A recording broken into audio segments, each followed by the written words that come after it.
An alarm sounds in a dark house. A two-bed apartment, cramped, unfit for its inhabitants.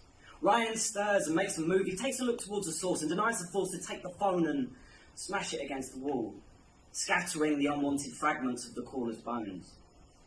He got 2 hours last night, disturbed by nightmares and fear of the morning light, the call to work from the bright fluorescent screen of the demon screaming his inadequacies. He needs to feed his wife and kids. Signed up for another double shift, but he feels like shit. His mind is restless and tested. He's thinking, what's the goddamn point? Another 14 hours to keep the dogs at bay, but they howl and scream, getting louder and more obscene. I don't know if I can do this. I'm tired and they just won't stop. They're coming and running and pouncing, moving in on the house and pounding on the door, shouting for more, but I don't have it.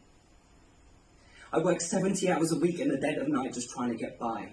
To put food on the table and keep a roof over their heads, but there's a notice pegged to the front door demanding that we leave or pay more. The bastard landlord's up the rent again.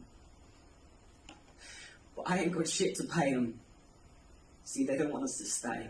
The neighbourhood is up and coming, so they want us out and going. Then they'll renovate the buildings and conflate the prices to attract the nicer type who'll pay twice as much on time and won't blink.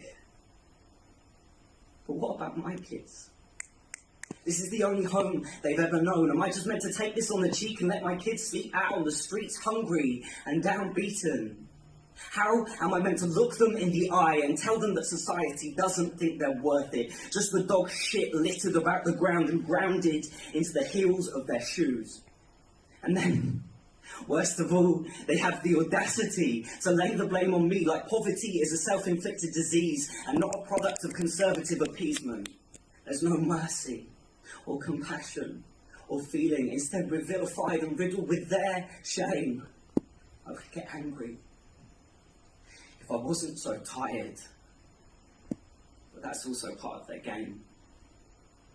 So here I am, trapped in this capitalist captivity with no hope for escape or chance of finding a better space. The point is to keep us in our place. Because I don't know where our next meal's coming from. Or if I'm going to make the rent. Instead, my body's spent working late nights for what might as well be change. And change is the last thing on my mind. Thank you.